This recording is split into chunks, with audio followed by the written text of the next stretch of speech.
Check out carmarshal.com. The link is in the description. They help support us. A mother who cried on camera about her child's death in a horrible car crash now faces some of the blame. This is the one where that off-duty officer is also charged by causing the crash. But why now is the mom facing charges? Our Graham Elkins in the Alert Center with that one. Graham, what's going on?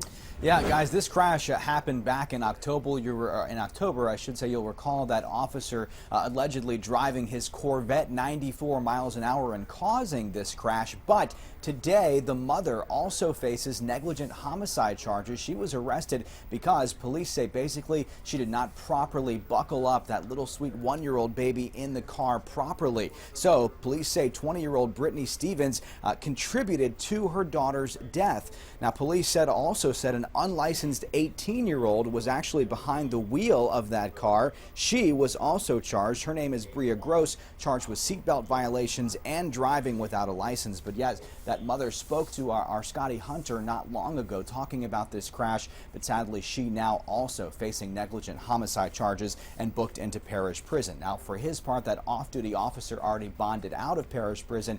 He is still, though, on paid administrative leave as BRPD investigates.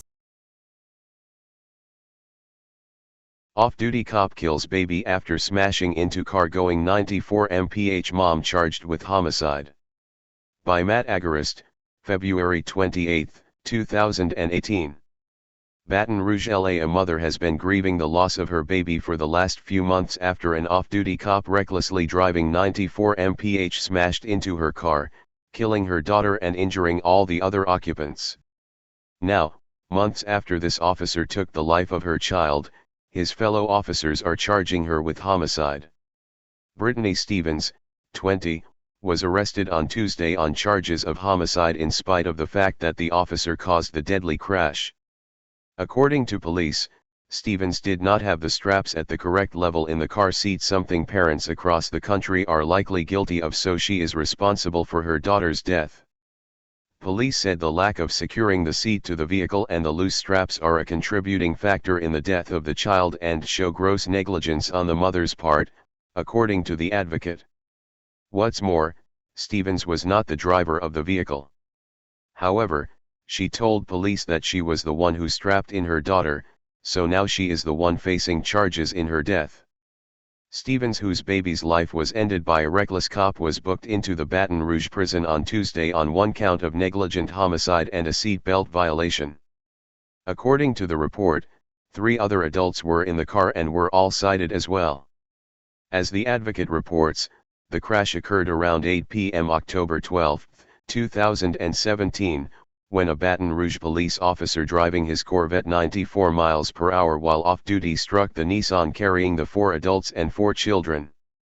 Officer Christopher Manuel was driving north on Airline Highway and crashed into the passenger side of the Nissan, which was turning left onto Floorline Boulevard at a green light. Manuel was likely speeding because he knew he could simply flex his blue privilege and not get ticketed if a cop were to stop him.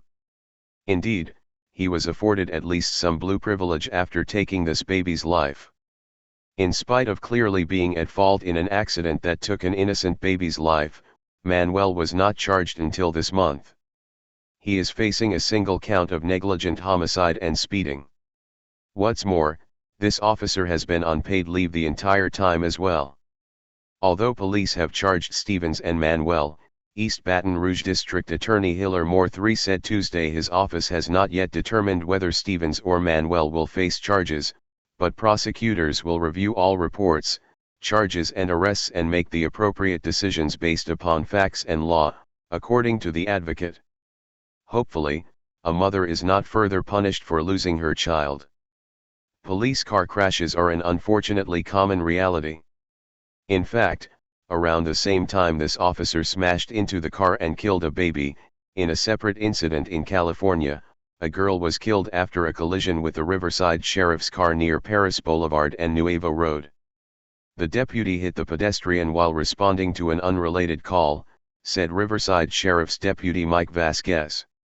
As TFTP reported last year, Joan Ray, 78, is lucky to be alive after a Franklin County sheriff's made the dangerous decision to speed over 80 miles per hour through a neighborhood and plowed into her vehicle. In spite of the fact that the deputy hit her, however, this poor elderly woman, like Stevens, is now being charged with a crime for his negligence. County, this is Charlotte County Cop Watch, and I wanted to explain what fair use is. You can use pieces of news articles if you're doing it for news reporting, you have commentary, and you're doing it for education purposes. So that's what fair use is, as you can see right here. Another reason why I wanted to make this video is to let you know I have just joined with Patreon. A nice thing with Patreon, I make no money on YouTube. They took the money away years ago, and so this is another way to give, and it's a nice thing too because you can give monthly. You can give $1, $5, $10, whatever. I do 4 to 5 hours a day on trying to wake the sheeple up on how corrupt it is and different ways that you can fight the corruption. So Patreon is a way that you can do it, and then of course the old way is still there. Donate to Charlotte County Cop Watch with PayPal or credit card.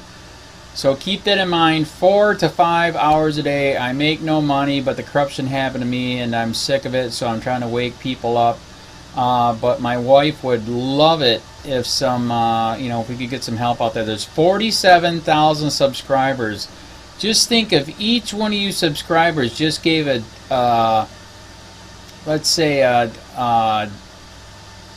actually yes, $1 a month. 47,000 subscribers gave $1 a month.